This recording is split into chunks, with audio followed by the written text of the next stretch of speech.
প্রিয় ছাত্রছাত্রী, আশা করি তোমাদের সরস্বতী পূজা খুবই ভালো কেটেছে। আর এই পাঠশালায় আবার একটা নতুন ভিডিও নিয়ে আমরা হাজির হয়েছি। আর তোমাদের আজকে যেটা আলোচনা করব, অষ্টম শ্রেণীর দ্বিতীয় অধ্যায় জীবন বিজ্ঞান পার্টের দ্বিতীয় অধ্যায়টা জীবদের গঠন। এইখান থেকে দেখো তোমাদের ফার্স্ট টার্ম পরীক্ষাতে এই চ্যাপ্টারটাও হবে। ফার্স্ট টার্ম পরীক্ষাতে তো প্রশ্নগুলো কিরকম আসতে পারে, আমরা এর পরের এই চ্যাপ্টারটা শেষ করার পরে তোমাদেরকে একদম প্রশ্ন উত্তর সহকারে ফার্স্ট টার্মের প্রশ্ন কিরকম হতে পারে সেই প্যাটার্নটা আমি আরেকটা ভিডিও আলোচনা করব। তাহলে চলো আজকে আমরা এই চ্যাপ্টারটা একটু দেখে নিই, ঠিক আছে।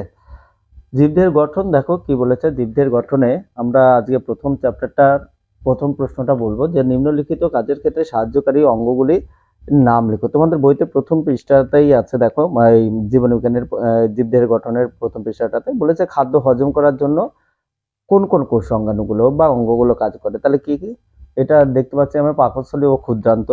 শ্বাস বায়ু নেওয়া ও ছাড়ার জন্য কে ফুসফুস আছে। রক্তকে দেহের দূরতম প্রান্তে পৌঁছে দেওয়ার জন্য হৃৎপিণ্ড। দেহের বর্জ্য মূত্রের মাধ্যমে বের করে দেওয়ার জন্য কে বৃক্ক। তারপরে দেখো উদ্দীপনা গ্রহণ ও তাকে উত্তেজনায় রূপান্তরিত করার জন্য আমাদেরকে কি আছে, মস্তিষ্ক আছে, ঠিক আছে। এবং উত্তেজনে সাড়া দেওয়াতে পুরো কাজটাই মস্তিষ্ক এবং সুষমাকাণ্ড দুটোই করে। তো তোমাদের বইতে মস্তিষ্ক আছে, মস্তিষ্ক লেখা হয়েছে এখানে। কোষ কাকে বলে দেখো, অথবা জীবদের ক্ষুদ্রতম এককে কি বলে।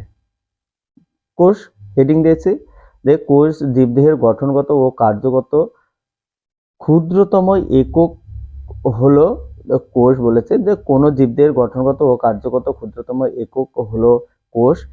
জীবদেহের ক্ষুদ্রতম এককে, অথবা তুমি আরেকটা লিখতে পারো যে জীবদেহের ক্ষুদ্রতম এককে হলো কি বলে, কোষ বলে, ঠিক আছে। তারপরে দেখো কোষ আবিষ্কার করে কে, এটা অথবা দিয়ে লিখতে পারো কিন্তু, ঠিক আছে। অথবা তোমরা এই দুটোর মধ্যে যে কোনো একটা অথবা দিয়ে লিখলেই হবে তোমাদের।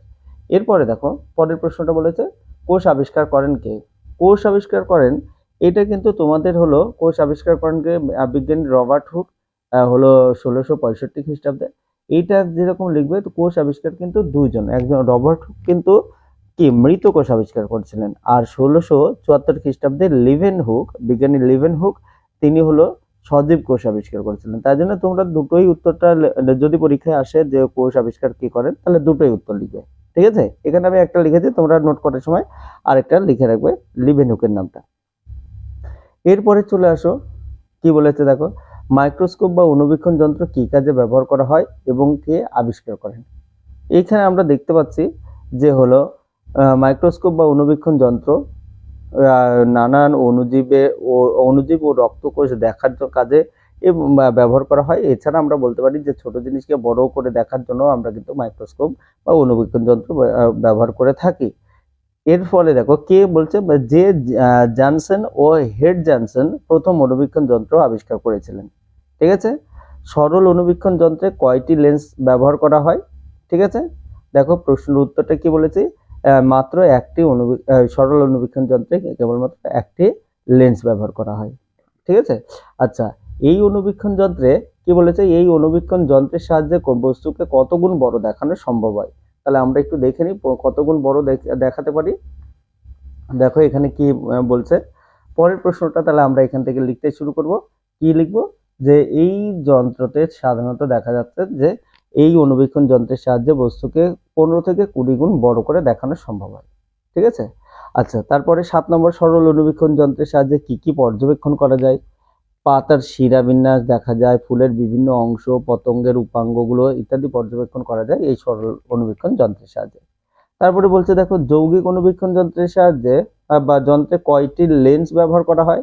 বলছে যৌগিক অণুবীক্ষণ যন্ত্রে দুটি লেন্স ব্যবহার করা হয়, একটা অকিউলার লেন্স আর একটা অবজেক্টিভ লেন্স। অকিউলার লেন্স মানে যে লেন্সটাতে তোমরা চোখ রেখে দেখবে, তোমাদের স্কুলেও আছে অণুবীক্ষণ যন্ত্র, দেখবে যেটাতে চোখ রাখা হয়, মানে চোখের কাছে যে লেন্সটা থাকে তাকে অকিউলার লেন্স বলে।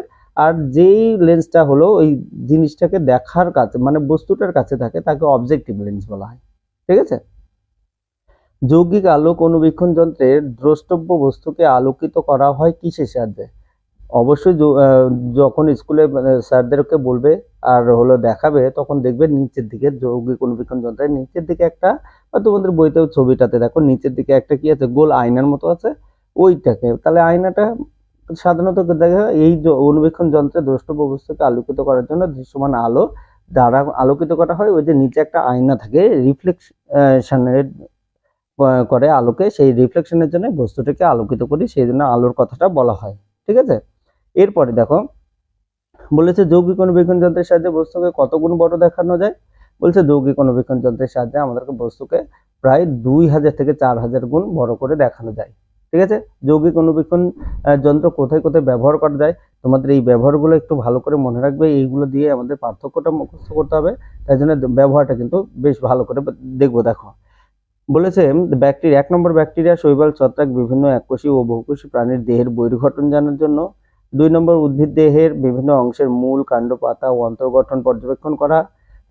3 নম্বর জীবদেহের বিভিন্ন অঙ্গ ও তার প্রস্থচ্ছেদ করে তার হলো কলার গঠন জানা। প্রস্থচ্ছেদ বা লম্বচ্ছেদ দুটো কথার মধ্যে লিখতে পারো।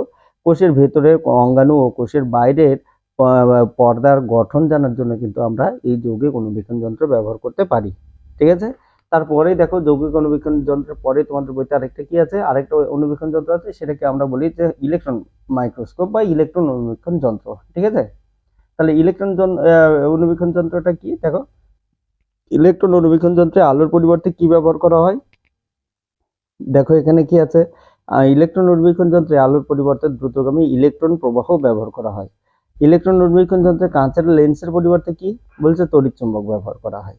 ইলেকট্রন অণুবীক্ষণ যন্ত্রে দ্রষ্টব্য বস্তুকে কত গুণ বড় করে দেখানো সম্ভব, প্রায় 50,000 থেকে 3 লক্ষ গুণ বড় করে দেখানো সম্ভব ইলেকট্রন মাইক্রোস্কোপে কিন্তু বা অণুবীক্ষণ যন্ত্রে। ইলেকট্রন মাইক্রোস্কোপ বা অণুবীক্ষণ যন্ত্রে বস্তুকে দেখার জন্য ড্যাশ ব্যবহার করা হয়।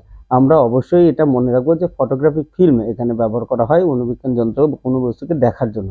ঠিক আছে, আচ্ছা তারপরে দেখো ভাইরাস ব্যাকটেরিয়া দেখার জন্য কোন ধরনের অণুবীক্ষণ যন্ত্র ব্যবহার করা হয়, অবশ্যই ভাইরাস ব্যাকটেরিয়াকে দেখার জন্য আমাদের কিন্তু ইলেকট্রন অণুবীক্ষণ যন্ত্র ব্যবহার করা হয়। পার্থক্য লিখো, এই যে এতগুলো পড়লে এইদিকে ছোট প্রশ্ন গুলো আমরা এইদিকে ওদিকে পড়লাম, তাহলে এই পার্থক্য লিখো যৌগিক আলোক অণুবীক্ষণ যন্ত্র আর হলো ইলেকট্রন অণুবীক্ষণ যন্ত্র। এইটা কিন্তু তোমাদের খুবই ইম্পর্টেন্ট একটা প্রশ্ন, তোমাদের এরকম পার্ট পার্ট করেই আসে সাধারণত, বা পার্থক্য হিসেবেই আসে। দেখো যৌগিক আলোক অণুবীক্ষণ যন্ত্র আর ইলেকট্রন অণুবীক্ষণ যন্ত্র এরকম করে পার্থক্য করব।